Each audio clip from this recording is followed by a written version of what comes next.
So the mayor of Brooklyn Center has a brilliant idea about police reform. A lot of brilliant ideas about police reform are going around, especially on the left right now. Before we get to the mayor, actually, Rashida Tlaib, one member of the squad, said a couple days ago, announced that we should abolish police and abolish incarceration. So it's not an exaggeration to say that she wants to free every prisoner in jail right now, in prison. She wants to, there's no incarceration, let them all out of jail, nobody goes to jail. So the child molesters and child rapists, they get to get out of jail. That's what Rashida Tlaib wants, to free every child rapist from prison. That is an accurate statement. Now, I mean, it is sort of interesting in her case that she says she wants to abolish incarceration, abolish the police. I'll go back and check. Does anyone remember Rashida Tlaib speaking out against the incarceration of the protesters on January 6th at Capitol Hill? What did she have to say about that? Because they're being hunted down and thrown in prison, sometimes getting lengthy prison sentences or charges that carry lengthy prison sentences put on their head. And has Rashida Tlaib, she wants to abolish incarceration. Shouldn't she be speaking out against that? No, I don't think so. Because, of course, when she says abolish incarceration, we know that she means that in a very selective way. Like, she wants to abolish incarceration for certain people. It's not that she wants to abolish incarceration for certain crimes. No, it's for certain people shouldn't go to jail no matter what they do. That's her view. The mayor of Brooklyn Center has a view that is nearly as crazy, and let's listen to what he has to say. And make sure that we sit down and go through it and see how we can implement. I don't believe that officers need to necessarily have weapons. Every time they're making a traffic stop or engaged in situations that don't necessarily call for weapons. We know that there are many other jurisdictions, or even around the world, where that is not, necessarily the case. It's not needed. I don't believe that construction workers necessarily need hard hats. I don't get it. I think they look stupid in the hard hats. It's silly. What do you guys, you're on a construction site. How often does something fall on your head, right? It doesn't happen all that often. You don't need a hard hat all the time. I mean, I'm not on the construction site, and I need the people on the construction site to build stuff so that I can, take advantage of the things they build. But I'm going to sit off on my couch and drink a beer and start giving my opinion about the safety measures taken by construction workers. Look at them when they're stupid hard hats. It's the exact same kind of thing here. Now he's standing off on the sideline and saying, they don't need guns. What do they need that for? Yeah, any cop knows that a traffic stop can turn fatal for the officer in a split second. And this happens a lot.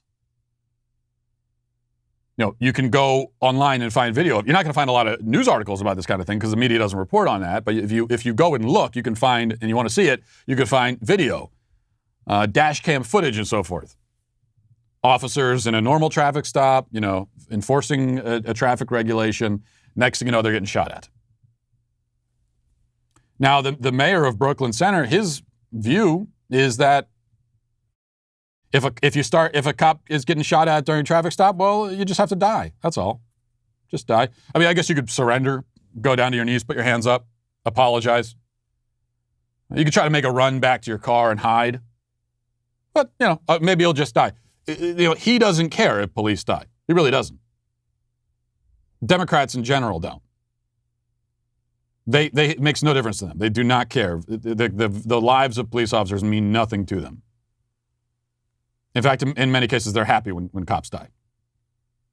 Which is why, you remember I said a couple months ago with Officer Brian Sicknick at the Capitol, who, by the way, we still have not been told what exactly, how Officer Sicknick died. We were told by the media immediately that he was killed by a protester at the Capitol, but somehow, even though he was murdered, and the media knew that right away, nobody's been charged with murdering him. We do know that the other deaths, remember we were told, now I'm getting sidetracked a little bit, we were told by the media that the riot on Capitol Hill was a deadly riot and 5 people died. Well, the medical examiner in D.C. last week finally came out and admitted that 3 of the deaths were medical emergencies. In fact, 2 were, heart conditions, medical emergencies, people with medical conditions tragically died. Another person died of a drug overdose. So those were counted in the tally for 5. That's how they got to the deadly riot. Then another person, Ashley Babbitt, was a homicide victim. She was killed by a Capitol Police officer. And then we have Brian Sicknick. We're not being told anything about him. The only confirmed homicide in the, quote, deadly riot was the homicide that a protester was a victim of. But in any case, Brian Sicknick, however he died, it's a terrible, tragic thing. And the Democrats and the media are mourning Officer Sicknick, calling for flags to be at half-staff, talking about the great service that he provided for the community, talking about how they feel for his family and his wife and his children. And of course, yes, that it is a terrible tragedy, and the flag should be flown at half-mast, and we do feel terrible for his family. The difference is, though, that the Democrats saying that, they don't really mean it. I don't believe, and I didn't believe then for a second, that they actually cared about Brian Sicknick's death. Because he's the only cop that these Democrats, I was running through a number of names I just decided to go with Democrats. He's the only cop that they pretended to care about. Many cops have died over the last 5 years. Can you think of any other police officer that the majority of Democrats, were publicly mourning out of all the police officers who have died? So on the rare occasion when mourning a police officer's death is politically expedient and convenient for the Democrats, that's when they pretend to care. But in every other case, they couldn't give a less of a damn. Well, I hope you enjoyed that clip from the Matt Walsh Show. If you did, go ahead and hit that subscribe button right down there so you can stay up to date on all of our future content.